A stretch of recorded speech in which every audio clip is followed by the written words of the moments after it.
Quelque chose, quelqu'un, quelque part, nulle part, rien, personne, tout, rien. C'est quoi tous ces mots? Je vais vous expliquer exactement ce que signifient en fait tous ces mots dans cette vidéo de façon tout à fait facile. Alors, restez avec moi jusqu'à la fin de cette vidéo.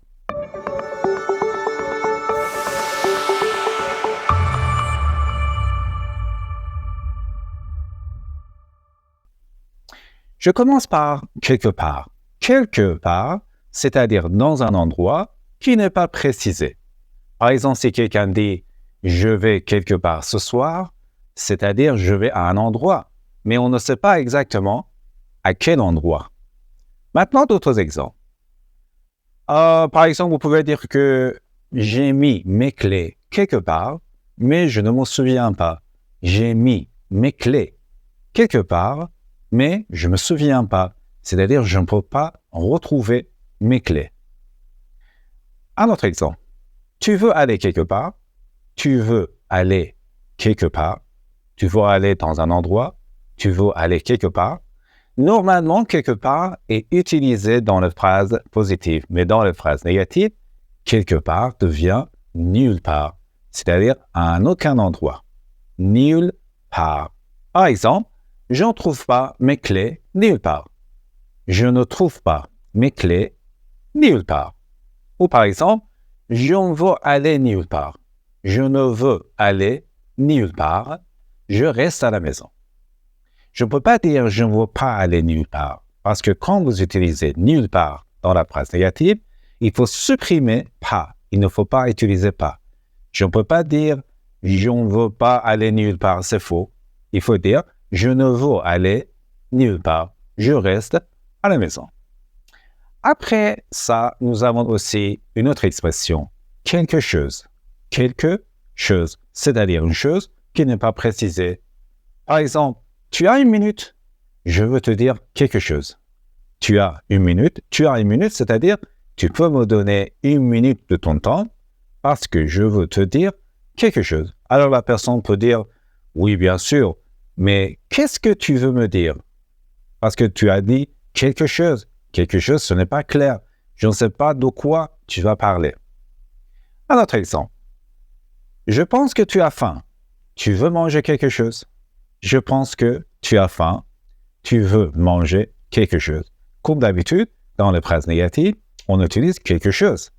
Mais dans les phrases négatives, quelque chose devient rien. Par exemple, je dois aller faire les courses parce qu'il n'y a rien dans le frigo ou dans le réfrigérateur. Je dois aller faire les courses. C'est-à-dire quoi? C'est-à-dire je dois aller acheter quelque chose à manger ou quelque chose à boire. Parce qu'il n'y a rien dans le réfri. Il n'y a rien. Faites attention. On ne dit pas « il n'y a pas rien ». C'est tout à fait incorrect parce que rien remplace pas. Il n'y a rien dans le frigo. Je dois aller faire les courses. Ou par exemple, j'ai très faim.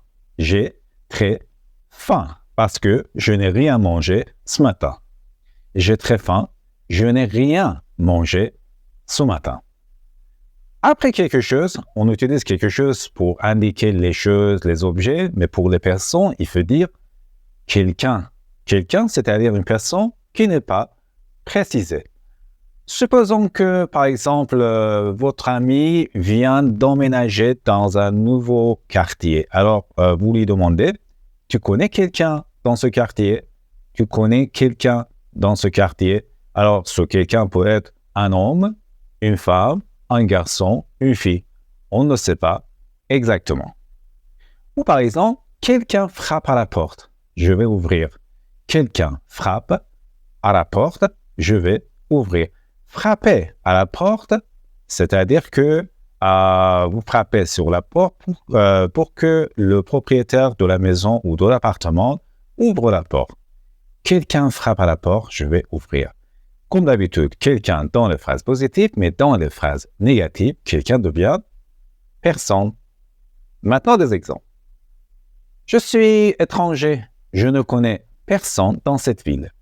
Je suis étranger, je ne connais personne dans cette ville. Vous voyez, je ne connais pas personne, parce que pas et personne ne s'utilisent pas ensemble. Il faut supprimer pas et remplacer ça avec personne. Donc, je répète, je suis touriste ou je suis étranger. Je ne connais personne dans cette ville. C'est bizarre, il n'y a personne dans la rue.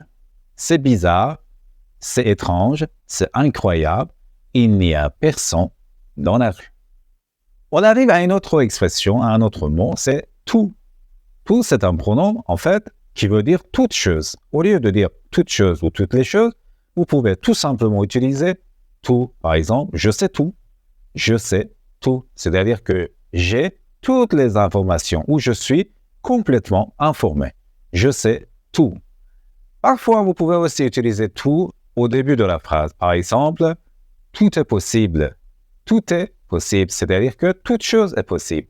Toute chose peut arriver, peut se passer. Il faut qu'on se prépare à toute chose. Alors on dit, tout est possible. Dans les phrases négatives, tout devient rien, encore rien. Par exemple, je ne sais rien. Je ne sais rien. Dans les phrases négatives, il faut dire rien. Je ne sais rien. C'est-à-dire, je ne suis pas au courant. Je ne suis pas informé. Ou par exemple, rien ne s'est passé. Rien ne s'est passé. Ou par exemple, rien ne s'est passé. Rien ne s'est passé. Personne et rien peuvent être utilisés, comme je vous ai dit au début de la phrase. Maintenant, je vais vous donner d'autres exemples. Par exemple, avec personne. Dans cette situation, il faut dire personne ne. Personne ne. On commence la phrase avec personne, suivi par ne. Personne ne.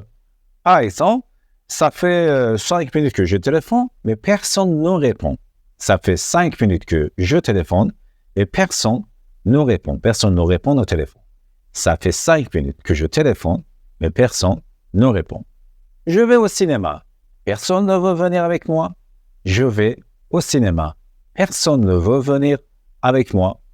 Avec rien aussi, c'est la même chose. Rien ne. On commence la phrase par rien, suivi de ne. Par exemple, si quelqu'un vous demande « Qu'est-ce qui s'est passé ?» Qu'est-ce qui s'est passé? Vous pouvez dire « Rien ne s'est passé. » Rien ne s'est passé. Rien ne s'est passé. Ou par exemple « Je vais réussir et rien ne peut m'arrêter. » Rien ne peut me stopper. Rien ne peut m'arrêter. Je vais réussir, rien ne peut me stopper ou bien rien ne peut m'arrêter. Alors j'espère que vous avez bien appris toutes ces expressions. C'était un peu difficile. Mais si vous n'avez pas bien appris en fait ces expressions, vous pouvez encore regarder cette vidéo pour apprendre parfaitement. Et comme d'habitude, si vous avez des questions, vous pouvez les poser dans les commentaires. N'oubliez pas de vous inscrire sur ma chaîne et aussi de liker si vous avez aimé cette vidéo. Je vous dis au revoir jusqu'à la prochaine vidéo. Bonne chance!